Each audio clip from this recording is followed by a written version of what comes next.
sobre o que nós vamos conversar essa noite? Nós vamos conversar sobre os labirintos emocionais decorrentes de términos de relacionamento, ok? Eu vou sempre tentando eleger temas, seja relativo a situações que ganham evidência na grande mídia, acerca de determinados acontecimentos, seja em relação a sugestões que pessoas me fazem via mensagem, via direct, ou seja através de determinados temas que, de uma certa forma, ganham uma dada relevância, seja pela importância ou pela frequência com que eu lido com o tema no decorrer de um dado tempo. E relativo aí a essas três vias que eu aqui mencionei, o nosso tema de hoje se refere a essa última que eu mencionei, né? É relativo à relevância atrelada à importância e à frequência com que eu lido com esse tipo de tema na conversa, na condução de terapia com pessoas, e eu acho que nós podemos aprender muito com isso. Talvez seja o seu caso de não ter passado ainda por um término de relacionamento, e então você pode pressupor que isso não lhe seja interessante.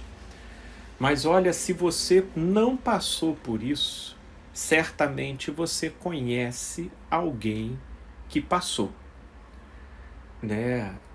E por outro lado, eu também fico assim achando muito interessante os conselhos e os incentivos que nas conversas e nas rodas de amigos, né, acabam sendo ali insuflados e induzidos na direção de lançarem sobre a pessoa que acabou de terminar um relacionamento 1001 recomendações, algumas até sensatas, mas outras totalmente treslocadas. Treslocadas a partir de que parâmetro? A partir daquilo que, pela observação, você vai entendendo na sabedoria da vida, o que existencialmente no chão da vida se faz saudável ou prejudicial para o sujeito. E não apenas no imediato, mas sobretudo a longo prazo. E não levando necessariamente em consideração a sensação do momento, mas sobretudo o seu significado, né? Portanto, nessa direção é que nós estaremos aqui desenvolvendo a nossa reflexão, porque o que eu quero compartilhar essa noite aqui com vocês, ou pelo menos nessa nossa live, nessa nossa gravação, tem a ver com uma coletânea de observações, de conversas, de experiências, de leituras e, por conseguinte, da sua sensibilidade e discernimento que vai sendo cinzelada a partir de todos esses elementos, né? E, de uma certa forma, disponibilizar essa reflexão. Seja para você que ainda não viveu, mas observa muitos desses acontecimentos ao seu redor, seja você que já esteja passando nesse momento por um término de relacionamento, ou seja você que anda aí paquerando a ideia de, quem sabe, concretizar esse tipo de decisão, esse tipo de caminho, né? Enfim. Uma boa noite, querida Ana Barcelos. Minha amiga, não houve atraso, na verdade nós estamos aqui, ainda nem iniciamos formalmente, também houve um pequeno atraso da minha parte, mas então tá tudo certo, tá tudo junto. Obrigado por todos os amigos que estão entrando aqui. Vamos juntos. Labirintos emocionais decorrentes de términos de relacionamento. Em primeiro lugar, eu acho pertinente a gente afirmar, né, essa dimensão indômita de natureza involuntária que funciona na nossa subjetividade para além daquilo que nós gostaríamos ou não, para além daquilo que nós planejamos ou não. Essa dimensão aí, a psicologia particularmente chamou de inconsciente. Eu particularmente costumo denominar de alma. Portanto, alma é aquela dimensão do nosso funcionamento psíquico subjetivo onde reações na forma de sensações, na forma de pensamentos, na forma de impulsos, na forma de vontades, tem o seu disparo de forma involuntária na gente. Ela apenas reage ao estímulo recebido. E uma vez recebido, então aquela reação vai desencadeando processos dentro da gente. Porém, eu quero aqui destacar que isso não se trata da totalidade de quem nós somos. Conforme eu estou aqui prezando por uma colocação consciente das minhas palavras, eu afirmei que se trata de uma dimensão da nossa subjetividade. Sim, é uma parte, vamos dizer assim, da nossa psique, que nós estamos aqui denominando de alma. Todos nós somos portadores de alma. Uns carregam, né, essa dimensão de maneira mais aflorada, outras de maneira mais discreta. Mas o fato é que, sendo humano, todos nós, então, nos tornamos portadores dessa dimensão.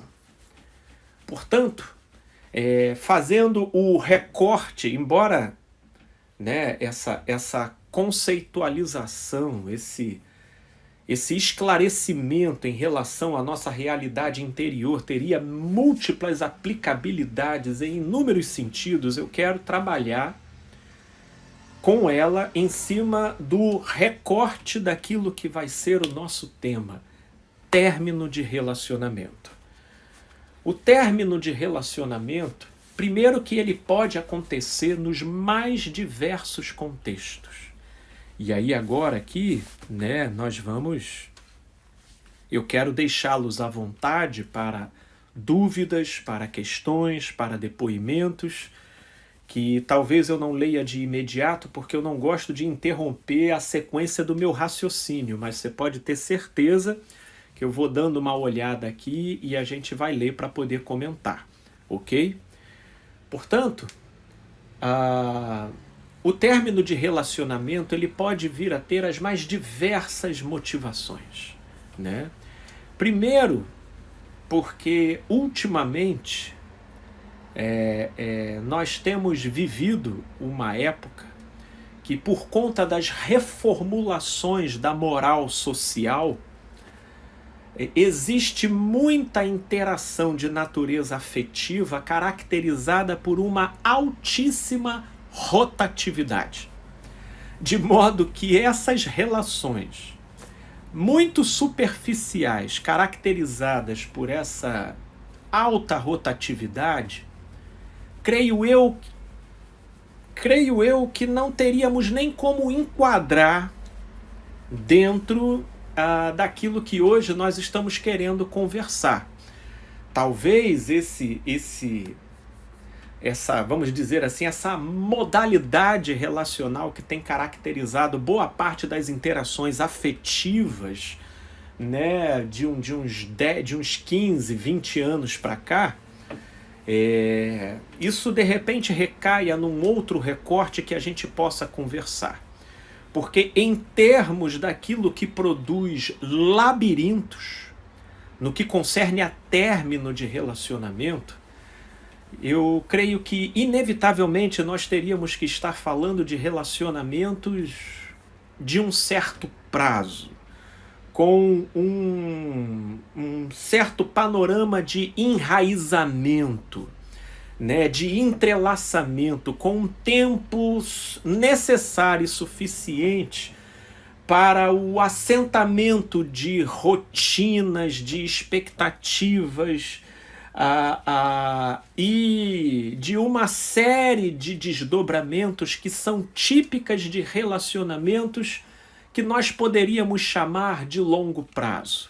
Ou, no mínimo, aquelas que, mesmo não sendo enquadradas dentro de um longo prazo, dentro do prazo que elas transcorreram, elas ocorreram numa troca muito intensa de afetividade, né?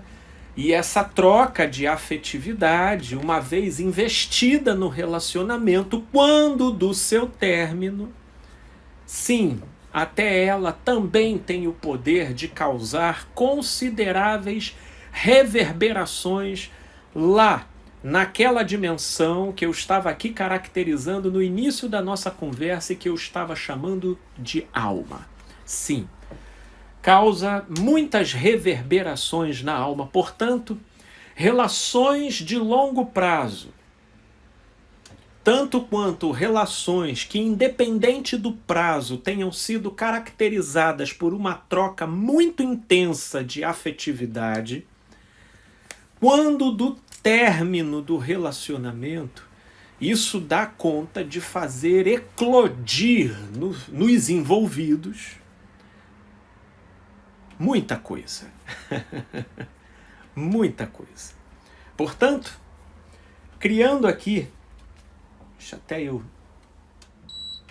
ligar aqui um pouquinho o ar, porque da onde eu estou gravando aqui, o Marcelo Cunha, amigo querido, que faz aqui a edição dos meus vídeos, disse para eu já não abrir a janela e nem ligar o ventilador, porque são duas fontes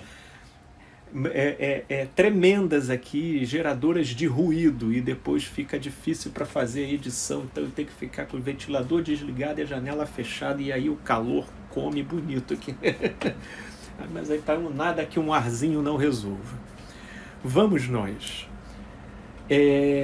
Portanto, falar dessa constelação de reações que são desencadeadas a partir desse cenário que nós estamos desenhando aqui e delimitando como sendo aquilo que será o tema da nossa conversa: término de relacionamento.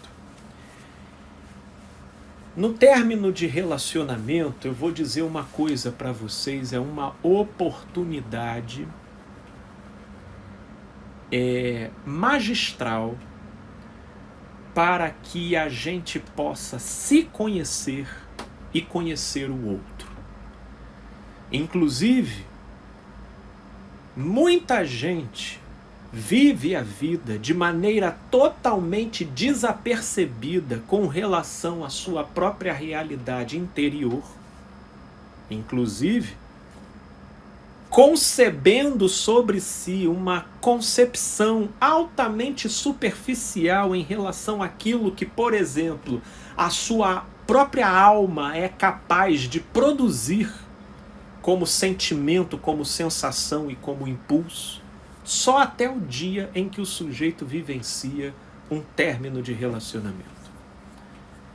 Inclusive, não são poucas as vezes que eu já me deparei com casos em que nem a morte de um ente querido deflagrou tantos processos labirínticos, confusos, transtornantes e, por que não, agoniantes dentro do sujeito, quando no dia em que ele vivenciou o término de um relacionamento. Em relação a esse detalhe, inclusive, diga-se de passagem, que por mais que conscientemente tá? Por mais que conscientemente a gente possa estabelecer uma hierarquia de importância relativo aos acontecimentos ao nosso redor, animicamente, ou seja, na alma, ou seja, lá no inconsciente, ou seja, lá naquela dimensão que nos é involuntária, mas que traz para nossa mente conteúdos, sentimentos, emoções, mesmo que a gente não tenha pedido, mesmo que a gente não tenha voluntariamente orquestrado, enfim, lá na alma, ela não carrega a mesma cadeia de valores e de considerações da nossa consciência.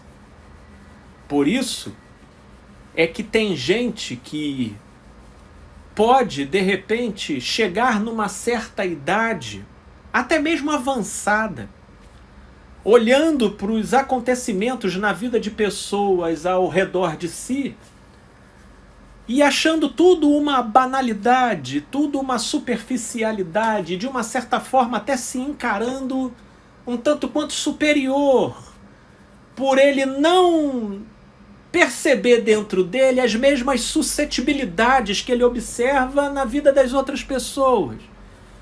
Mas até o dia que ele passa por uma dada experiência, que no fundo, até ele subestimava, mas ele não fazia ideia do que então a partir daquela experiência passou a ser desencadeado dentro dele.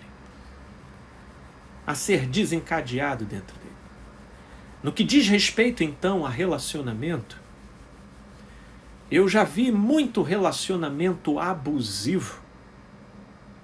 Abusivo, partindo de pessoas com posturas altamente arrogantes, autoritaristas, tirânicas, manipuladoras, né? Agindo com uma liberdade, com uma empáfia tal, sem jamais se dar conta de que poderia um dia chegar o dia e chegar a hora em que aquela pessoa em que ela tanto subestima e que de uma certa forma ela tanto goza em pisar em cima, iria se cansar.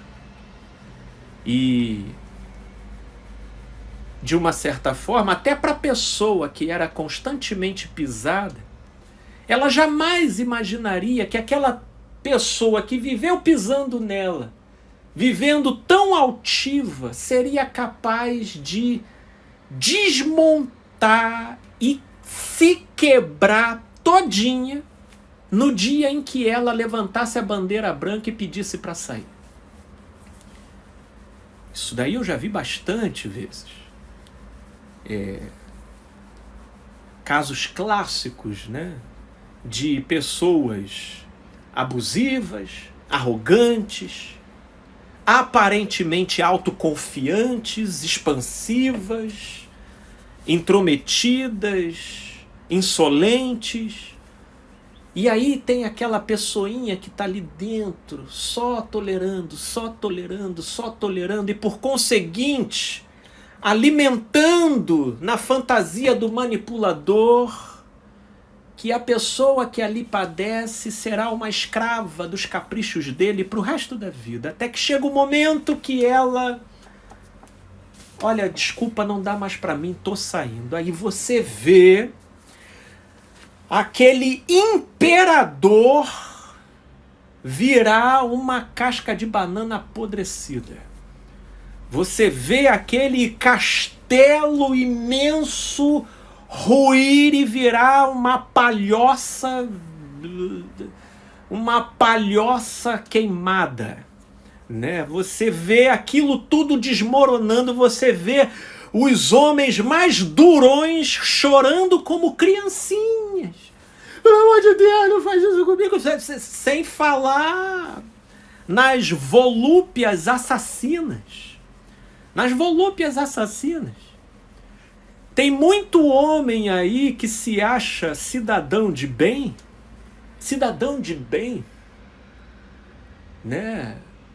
ele é zeloso das causas nobres da sociedade. Eu não mato, não roubo, não estupro. Embora, né, mulher tem que ter o lugar dela. E aí ele vai tratando com frieza, ele vai tratando com desconsideração. De vez em quando, vez ou outra, ele trai, porque na crença dele isso é algo inerente ao homem. Né? Então, acreditando nisso, ele mesmo se dá a carta de alforria de ir fazendo várias coisas até o dia que a mulher cansa.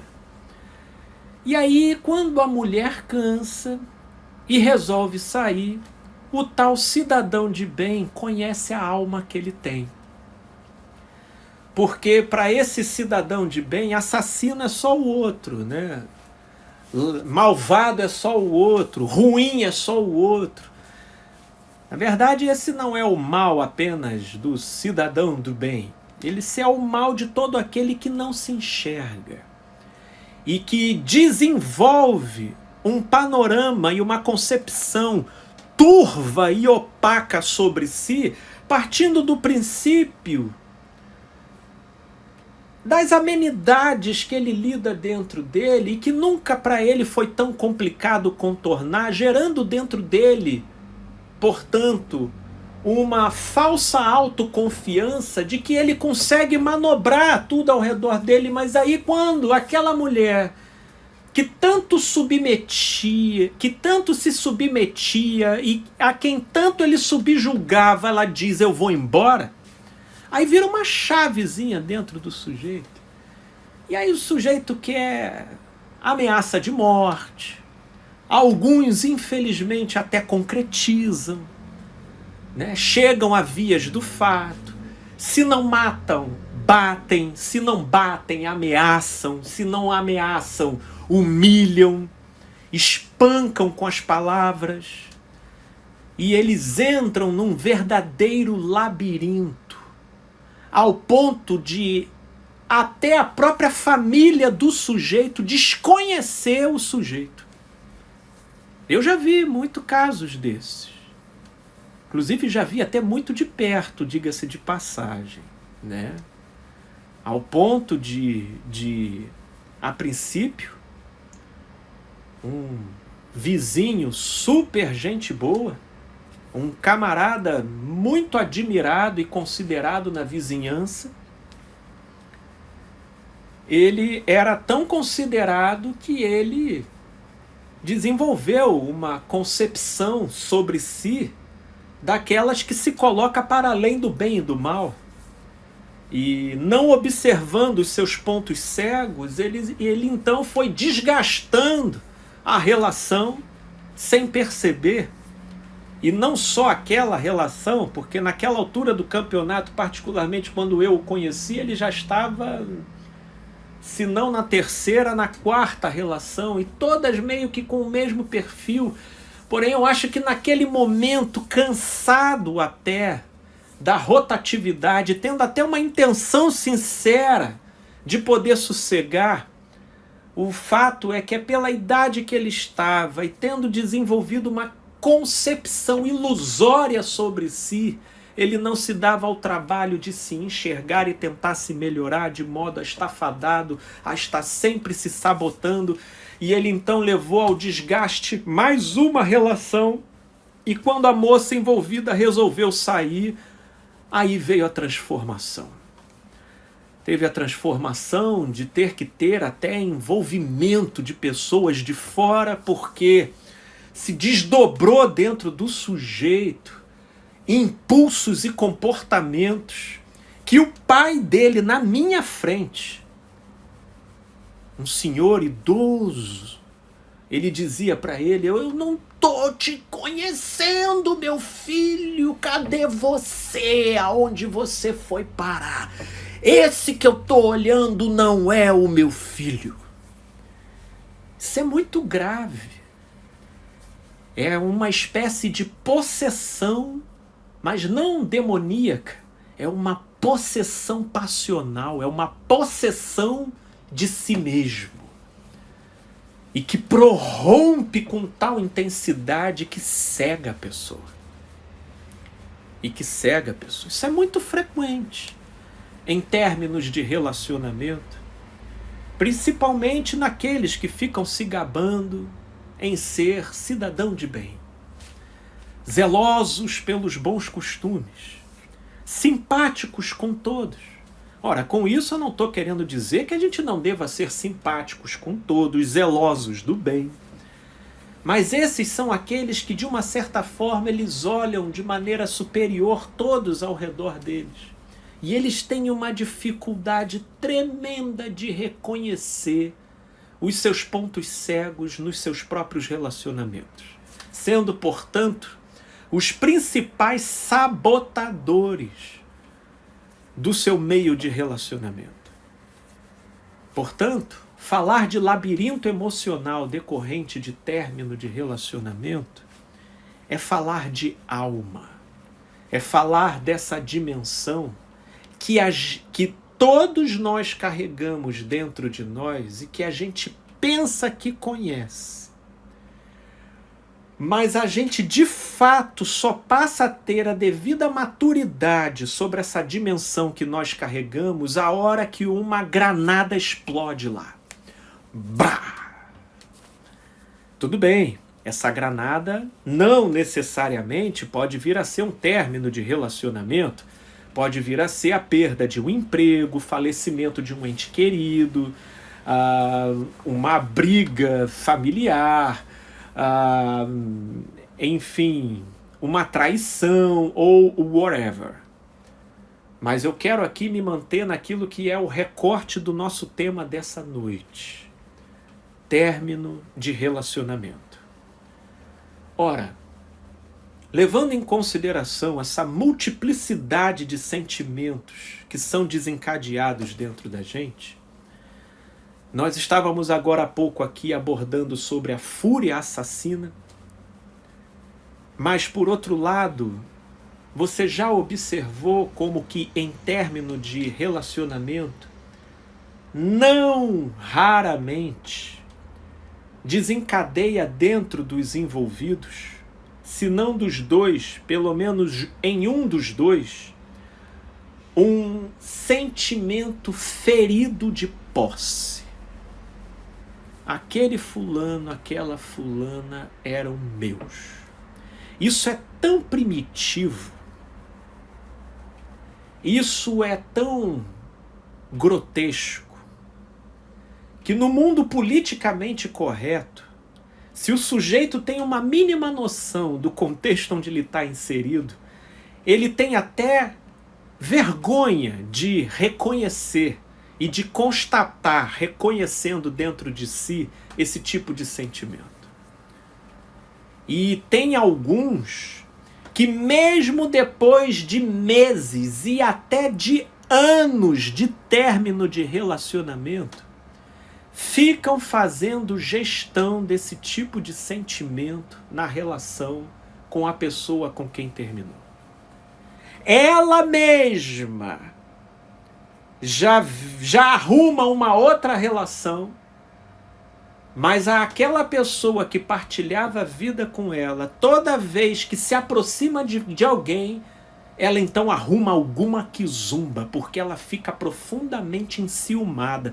E tudo isso, alguns até disfarçam esse tipo de reação sob a justificativa de zelo, porque mantém uma amizade, porque tem estima e consideração, porque fulano é pai dos meus filhos, não, porque fulana é mãe dos meus filhos, então é por isso que eu ajo dessa forma, mas não se trata de nada disso.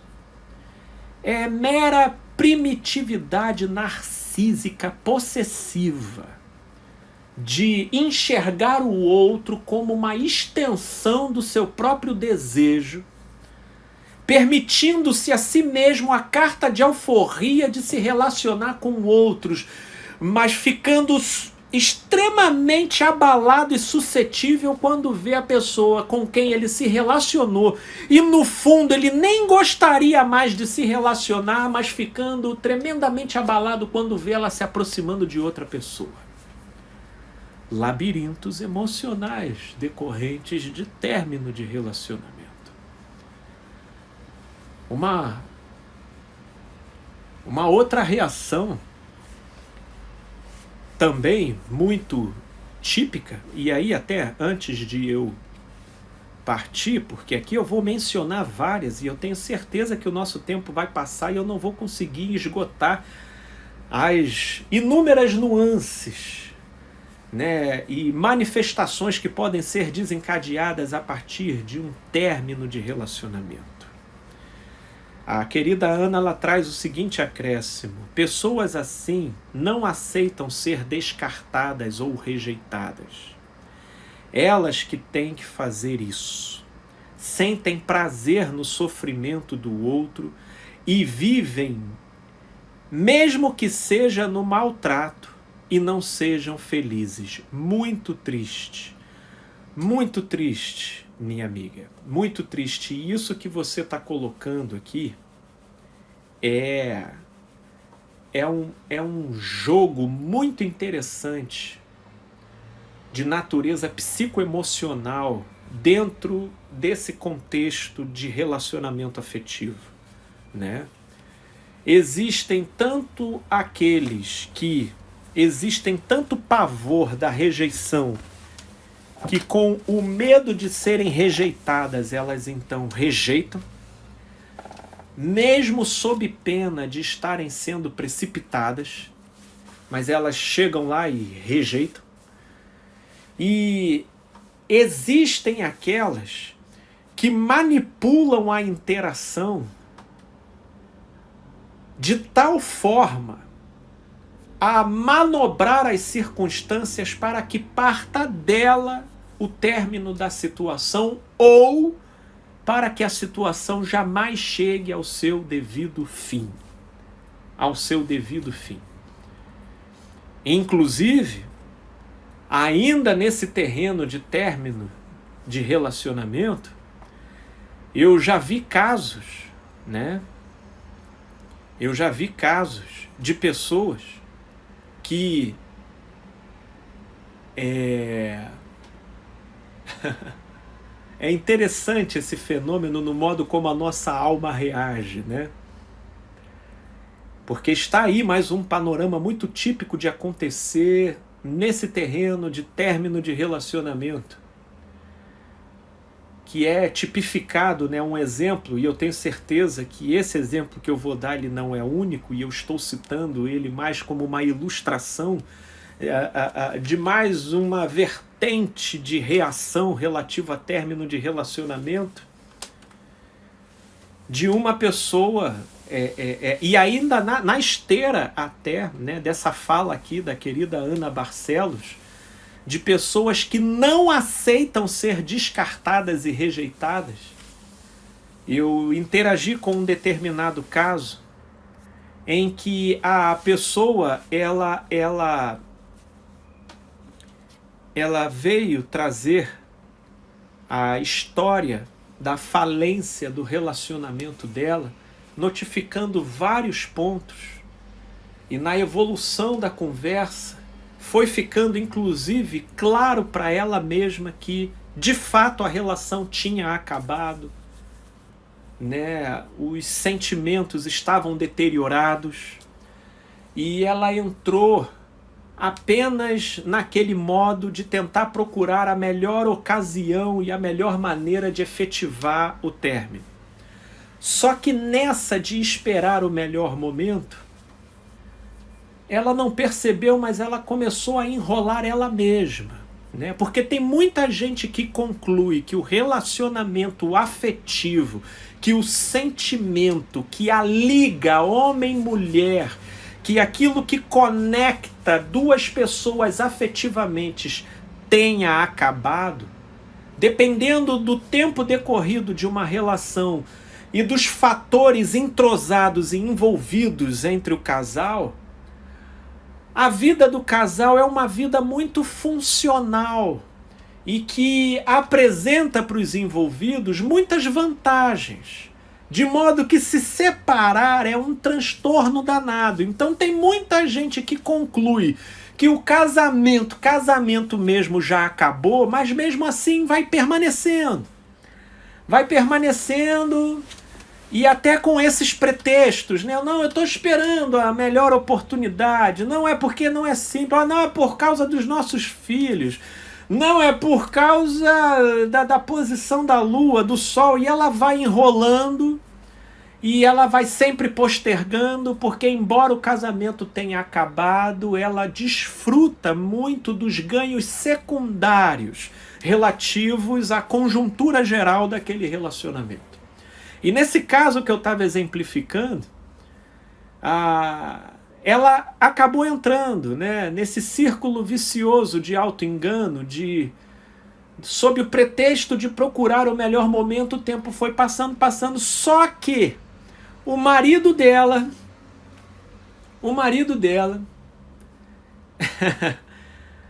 com essa embromation dela, né, de tomar a decisão e nunca tomando, mesmo assim ela tendo chegado à conclusão de que a relação para ela havia acabado, isso exala para o outro, né? Isso começa a transparecer.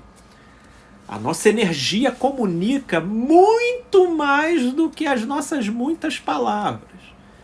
E isso num relacionamento fica muito evidente. Você às vezes não precisa dizer nada que a sua energia denuncia tudo. E a energia dela começou a falar aquilo que ela estava vivendo por adiar para tratar de frente. E aí o marido, percebendo as coisas, ele foi lá e assumiu a dianteira. Ele é que pediu para terminar. Vocês... Aí é que vocês se surpreendem com o que acontece. Na esteira ali do que a Ana falou, de pessoas que têm pavor de serem rejeitadas, essa mesma mulher que já tinha constatado a falência do casamento, que reconhecia permanecer apenas por uma conveniência circunstancial e se auto-enganando, né? E se auto-enganando de tomar a posição apenas porque desfrutava dos ganhos secundários da conjuntura da relação. Quando o cara tomou a iniciativa que ela não estava querendo tomar, ela me entra no consultório, na próxima consulta, dizendo: Felipe, me ajuda a resgatar o meu relacionamento. Eu falei assim: o quê? What? Nós estamos tendo aqui um surto psicótico, ou você me explica o que está acontecendo? Felipe, ele veio me pedir para terminar. Ok. Pelo visto, você adiou tanto para achar o tal momento certo que eu acho que ele achou o momento certo primeiro que você, né? Pelo visto. Não, Felipe, você não está entendendo. Agora mudou as coisas todas aqui dentro de mim. Ou seja, mesmo... Esse é um dos labirintos de término, desse contexto de término de relacionamento. Mesmo pessoas que já tenham constatado a falência da relação, quando passam pela situação da iniciativa de se terminar ser a do outro, a pessoa, mesmo já tendo constatado que a relação já tinha acabado, ela é invadida por um afeto assim, translocado do nada. Mas o que é esse afeto? É um ressuscitamento abrupto do amor? Não. É só mecanismo de alma defensivo contra as sensações agressivas da rejeição. Vivência essa, ou seja, a rejeição, do qual a nossa psique é instintivamente aparelhada para se defender, por ser uma sensação agressiva à identidade do eu. Portanto, nessas horas, a pessoa que, mesmo tendo constatado a falência da relação, quando passa pela iniciativa do término vindo da parte do outro, ela pode passar por um certo momento confusa, como se o sentimento tivesse ali. E aí de uma hora para outra ela quer lutar pela relação. E aí alguém diria, Felipe, mas isso não é subjetivo, porque pode ter o caso de que mediante a iniciativa do outro, sei lá, desperte na pessoa uma coisa diferente. Olha, até pode, porque em psicologia eu particularmente nunca generalizo. Mas em geral não é incomum pessoas que dentro de uma relação, quando ela vai se estabelecer em relação ao término, mesmo que os envolvidos conscientemente consintam com aquilo, pelo simples fato da iniciativa ter sido tomada pelo outro, a parte que foi alvo da iniciativa pode ficar balançada como uma forma defensiva daquela iniciativa que cumpre para ela um aspecto de rejeição. E ela ficar meio resistente em querer terminar a relação, porque no fundo era ela que gostaria de ter capitaneado aquela ação. Labirintos desse contexto de término de relação. E aí a Ana Barcelos, ela pergunta aqui, Felipe, pessoas assim têm transtorno narcisista? Creio aqui que a Ana Barcelos está perguntando sobre aquelas que não admitem rejeição. Eu não poderia fazer essa afirmação. Pelo menos, Ana, não de maneira generalizada, viu? Sim, existe muitos casos que, em decorrência de um transtorno de personalidade narcisista, a pessoa manipula as coisas de forma a ela estar sempre capitaneando a situação, ok? Mas, em termos, por exemplo, do que nós estávamos falando agora há pouco, relativo a essa dinâmica de quem toma a iniciativa para o término, aquela pessoa que passa a ser alvo da iniciativa do outro, ela pode ter uma tendência de uma reação defensiva, ou de natureza agressiva, ou de natureza doída, sofrida e auto-vitimada, ou de desespero, mas não como recursos que advêm de um transtorno de personalidade narcisista, mas sim em decorrência das defesas da psique desencadeadas contra o aspecto nocivo da rejeição que envolve a iniciativa conduzida para término de uma pessoa dentro da relação.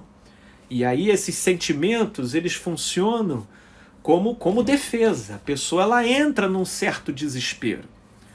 Inclusive, até na esteira aqui desse contexto, não são poucas as vezes que eu já vi casos, né, de pessoas, Felipe, eu vou terminar a relação. E aí ela vai convicta lá para o cônjuge conversar, olha, estou terminando o relacionamento. E aí o cônjuge, né, sob aquele impacto, né, da posição que tipifica para ele uma rejeição, que até de uma certa forma ele não estava esperando, gera nele uma comoção tal, que nele se desencadeia um fenômeno que Jung chamava de enantiodromia, né? Ou seja, uma conversão no seu oposto. O cara de demônio ele vira anjo.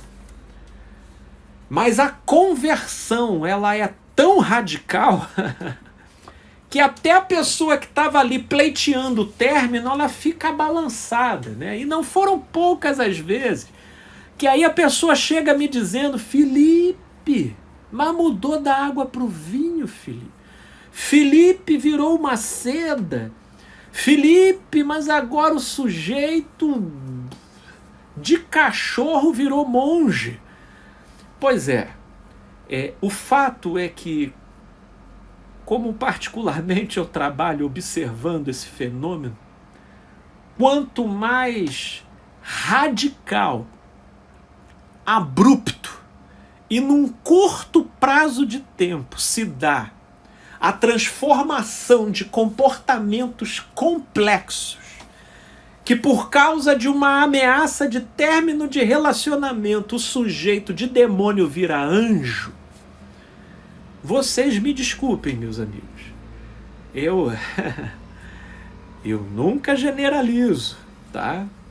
Mas estatisticamente os números não são favoráveis para apontar na direção de uma verdadeira transformação, porque a prédio que sobe muito rápido fica com estrutura muito suscetível para qualquer vento de rotina ou chuva forte de crise que possa se dar novamente dentro de um relacionamento. Portanto,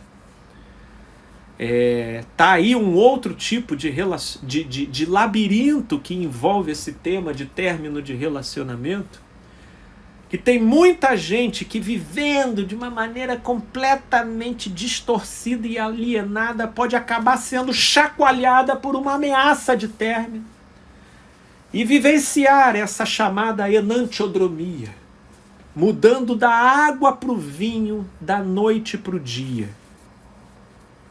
E aí não são poucas as vezes que a pessoa ainda vem me contar: mas Felipe, eu nunca ouvi ele dizer isso. Olha, Felipe, foi a primeira vez que eu vi ele fazendo isso. E enfim, né, como que aquilo com o qual eu trabalho é psicoterapia, então a gente senta e assiste, né? A gente vai tendo que deixar a própria situação falar e comunicar. Mas aí é tiro e queda, é só a pessoa então abaixar a guarda novamente, a rotina se restabelecer. E a pessoa que mudou da água para o vinho começar a perceber que tudo voltou como dantes no reino de Abrantes, e ele vai perdendo então aquela sensação do susto de que ele pode, de que a coisa pode terminar. Ele não só vai voltando a ser o que ele era antes, mas dentro dele vai se formando uma ligeira confiança de que a pessoa que se posicionou como querendo terminar, na verdade é um cão que ladra, mas não morde. E aí vai começando tudo de novo, tudo de novo. Porque mudanças, sobretudo de natureza estruturais e que envolve personalidade, entendam, meus amigos, não é da noite para o dia. Não é da noite para o dia. Portanto, a Neide coloca da seguinte maneira: é uma doideira mesmo, o manipulador tem certeza de que ele é o certo. É verdade, minha amiga Neide, é verdade. E aí a Ana Barcelos diz: mas o manipulador faz esse trabalho do outro se sentir culpado e responsável por reverter a situação. É necessário ser muito de si para não entrar numa dessas. A grande verdade é que aqui, agora, a questão se endereçando, né, para essa dinâmica e para esse movimento dos manipuladores, os manipuladores, eles vão trabalhando com toda a suscetibilidade que o manipulado oferecer para eles. Se fragilidade da autoestima, se culpa, se medo, tudo vai sendo utilizado.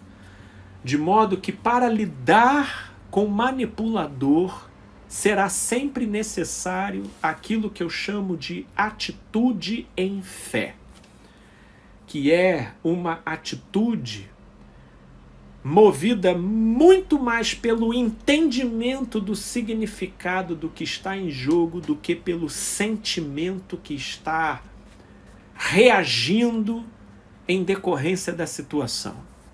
E isso é um amadurecimento que vem aos poucos dentro da pessoa. Não é da noite para o dia, porque manipulador, ele vai estar sempre se aproveitando de sentimentos que a gente não controla, de sentimentos que a gente não melhora, de sentimentos que, na verdade, que são os verdadeiros manipuladores de nós mesmos. Sim? Porque a verdade é que só existe manipulador se houver manipulado. E só existe manipulado quando a pessoa manipulada pelo outro já é, antes de tudo, manipulada por si mesma. Porque toda pessoa que é manipulável pelo outro, ela já tem uma relação engasgada e não trabalhada consigo mesma em relação a certos sentimentos. É por isso que, se no curso da vida você não se dá ao trabalho de enxergar e de trabalhar as suas próprias suscetibilidades, porque, por exemplo, tem pessoas que percebem, elas são conscientes que elas possuem um excesso de carência, mas mesmo assim elas seguem a vida. Elas têm um excesso de medo, mas mesmo assim elas seguem a vida. Elas têm um excesso de culpa, mas mesmo assim elas seguem a vida. Elas têm uma autoimagem distorcida e uma autoestima tendenciosa, mas mesmo assim elas seguem a vida. E essas distorções e a tirania dessas tendências manipulam o comportamento delas, mas elas, de alguma forma, elas se conformam com isso, até que chega o momento que chega uma outra pessoa na vida delas e que passa a jogar com aquele sentimento que já a controlava, mas a pessoa nunca buscou a trabalhar. Por isso é que só existe manipulador onde existe manipulado. E manipulados por manipuladores são, antes de tudo, manipulados por certos sentimentos deles mesmos, com os quais eles se resignam, se conformam, e aquilo vai ganhando proporções tal até o dia que chega alguém e se aproveita daquilo, ao estilo daquele ditado que existia no passado e que foi proferido por Jesus quando ele disse: aonde estiver o corpo, ali estarão os abutres. Porque aonde estiver a vulnerabilidade, sempre terá uma ave de rapina para se alimentar. Né? Essa é que é a verdade. E aí a Neide ainda coloca que é bem mais fácil viver bem. Qualquer separação é muito dolorida, tem que ter muita força e ter em mente que se chegou a essa situação. Pois é, querida Neide, a grande verdade é que, ao se falar em término de relação, nós estamos falando de um labirinto de sensações e de emoções e que podem dar um curso completamente diversificado para aquilo que, em tese, deveria ser simples. Sobretudo, em função daquilo que eu estava falando no início. Porque tem muita gente que só percebe que possui uma alma quando passa por esse tipo de situação. Meus amigos, eu teria e tenho, mais coisas para poder dizer. Só que o nosso tempo já está chegando, já está dando aí os 60 minutinhos da nossa conversa dessa noite. Se vocês não se importarem, como eu gostaria ainda de trazer alguns aspectos desse tema, eu vou repetir esse tema na semana que vem, fazendo então a parte 2 dele, ok?